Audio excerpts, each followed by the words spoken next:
When you invited me a little while ago to come and shoot me at your studio, I had two parts going on for me. One was excitement, because I love to talk about myself and I love being interviewed. And at this time in my life, I like to make a difference, meaning I like to be involved in anything that honors and celebrates our soul. And then when you told me more about it, also doing something with New York, I got even more excited about it, because I feel that in my 44 years in New York, I have come to realize that this is the safest, richest place for me. It's the place where I get to really be myself and celebrate who I am and feel myself authentic and relevant. Then it took a while until I actually showed up here. And that tells me that sometimes, as they say in German, people plan and God laughs. And so I guess I arrived here today because today was the right time for me to show up. And even coming here was a journey. And since I have been here, I have been feeling like I am on a journey here with you. And the journey includes, for me, to actually get myself here, because I have some ADD issues, and it's very hard for me sometimes I don't go to Google Maps and find my way. I ask people for the way. And I feel that there is a generosity of spirit here in this space, also physically in the space that you created here, and also between us. And that is so meaningful to me, that term generosity of spirit, because I feel that we are now living in one of the most confusing times in history, where economy is more important than humanity. And so many things that we have taken for granted that this is the way it should be are being questioned. And that the unexamined life is not worth living.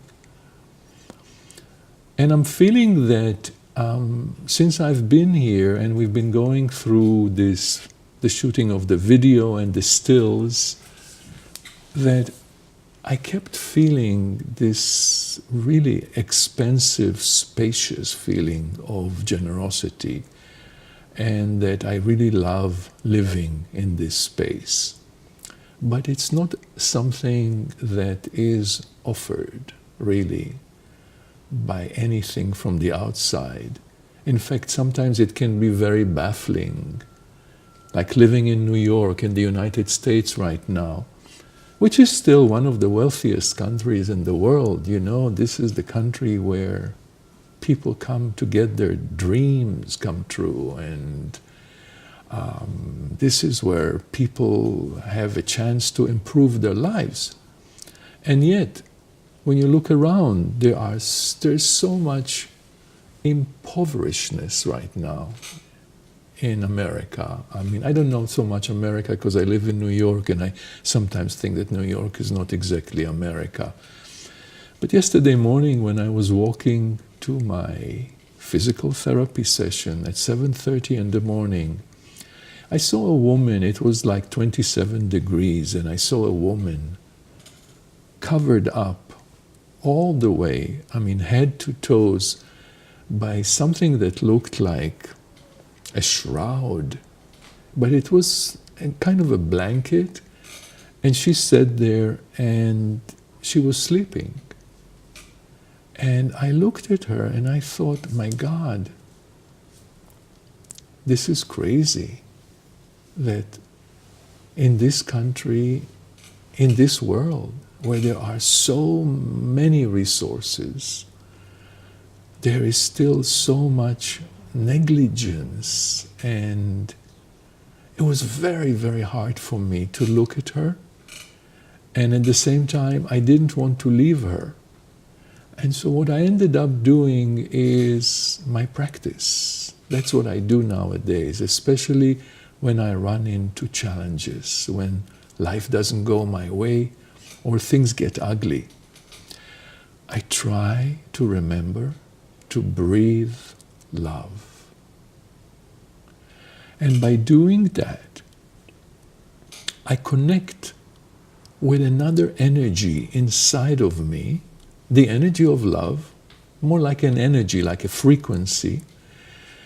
And in that space, I have much more leeway to deal with what comes up in my mind, the fear, the anger, the revolt, the injustice. Something happens for me in which there is more space. So whereas before, if I would pass by a sight like that, I would most likely cringe and want to run away from it and kind of take it out of my mind, because otherwise I would get very, very sad and very angry and worked up. But doing what I did yesterday, which was slowing down my pace and actually spend some time with her. And now remember, she's asleep and she's under this shroud, so she doesn't see me. But it is about me creating space.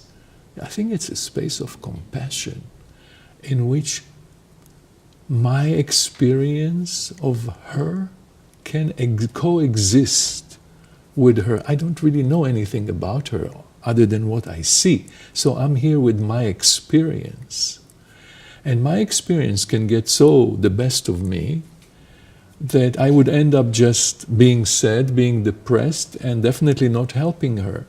I really feel that by me breathing love to myself and then to her, I create that space in which I don't have to judge this. I can be part of it and not be apart from it. And maybe that is what I feel the most excited about right now, living my life at 71, almost turning to 72 soon. To me, there's a tapping into the fountain of youth with this mentality, with this mantra, which I use, to breathe love into every and any situation that is adverse, that is attacking, that is chafing at who I am, at my energy.